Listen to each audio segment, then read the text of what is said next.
Hello दोस्तों, I welcome you all my YouTube channel MSG career point. दोस्तों, आज हम इस वीडियो में कमला दास के बारे में सीखने चल रहे हैं। उनसे लाइफ से जुड़ी हुई कुछ महत्वपूर्ण फैक्ट को सीखेंगे।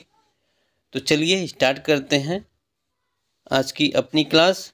कमला दास का जन्म 1934 में हुआ और उनकी डेथ हो गई 2009 में डेथ हो गई थी। कमला दास एक इंडियन राइटर थी जो कि पीजीटी में इनको पढ़ा जाता है। पीजीटी के रूप में एक महत्वपूर्ण ऑथर के रूप में जानी जाती हैं। और देखिए इनका नेम क्या था, कमला सुरैया नाम था। It was also known by her one time pen name Madhavikutty Kamala Das, अथवा इनको माधवीकुट्टी के नाम से भी जाना जाता है और मूल नेम जो था कमला दास के नाम से भी जाना जाता था और कमला सुरैया के नाम से भी जाना गया। Was an Indian English poet, एक भारतीय इंग्लिश की पोएट थी। A leading Malayalam author from Kerala, और केरला से मलयालम आथर के रूप में भी प्रसिद्धि हासिल की, पॉपुलर थी। तो मलयालम में भी पोएम लिखती थी, वर्क अपना लिखती थी और इंग्लिश में भी लिखती थी। An introduction is a poem by Kamala Das which has famous line.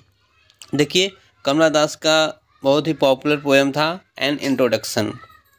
उसकी एक पॉपुलर लाइन है, I am an Indian very brown born in Malabar, I speak 3 language. इन्होंने खुद ही कहा कि मैं 3 लैंग्वेज बोलती थी, राइट इन 2, लेकिन 2 लैंग्वेज में लिखती थी, एंड ड्रीम इन वन, लेकिन सपना था केवल 1 लैंग्वेज का।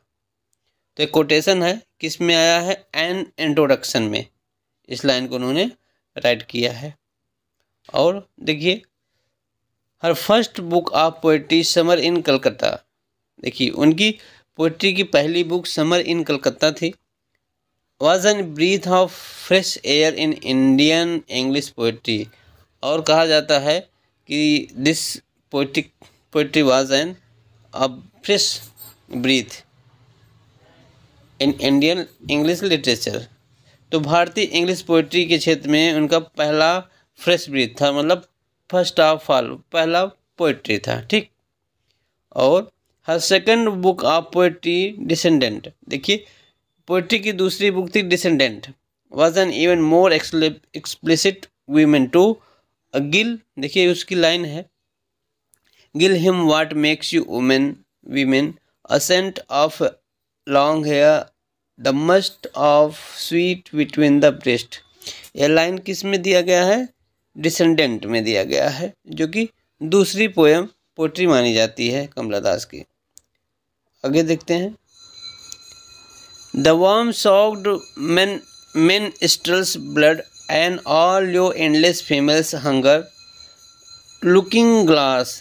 देखिए द लुकिंग ग्लास, ये भी कमला दास का वर्क था और इसमें उन्होंने इस वर्ड को, इस सेंटेंस को राइट बोला है, the warm sock menstrual blood and all you endless female hungers.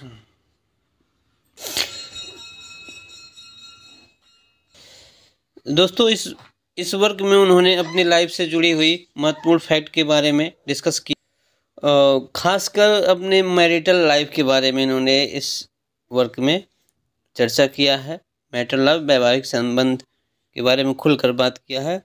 At the age of 42, she published a daring autobiography, My Story। देखिए माई स्टोरी, इसका डेट आप याद कर लें, माई स्टोरी कब आई थी।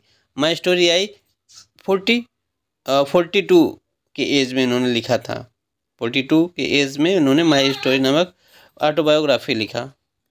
और माई स्टोरी जो उनका ऑटोबायोग्राफी है, उन्होंने फर्स्ट ऑफ ऑल लिखा था मलयालम लैंग्वेज में, देन आफ्टर इंग्लिश में ट्रांसलेट किया। और इसमें टोटल 50 चैप्टर देखने को मिलते हैं, 50 चैप्टर्स हैं, ठीक है।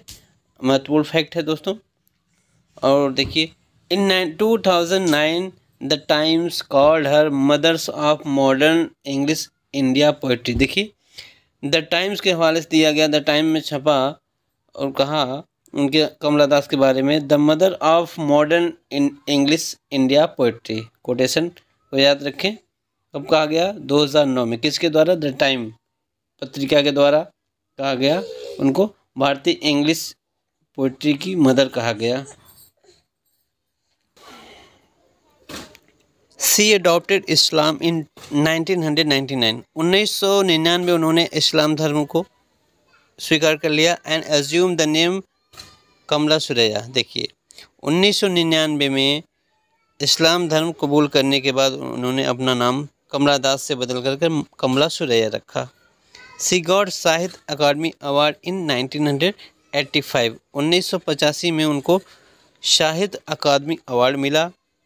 और she founded a political party called Lok Seva. देखिए लोक सेवा है, लोक सेवा नाम की पॉलिटिकल पार्टी उन्होंने ज्वाइन बनाया, खुद से फाउंड किया था।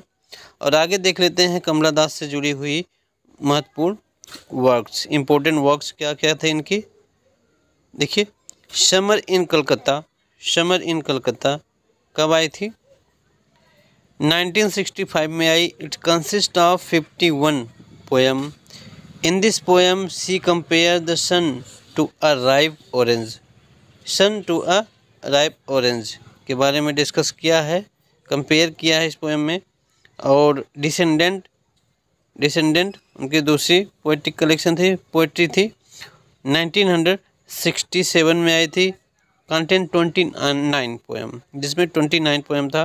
तो डिसेंडेंट को याद रखेंगे, 1967 में आई और 29 पोएम का कलेक्शन था इसमें।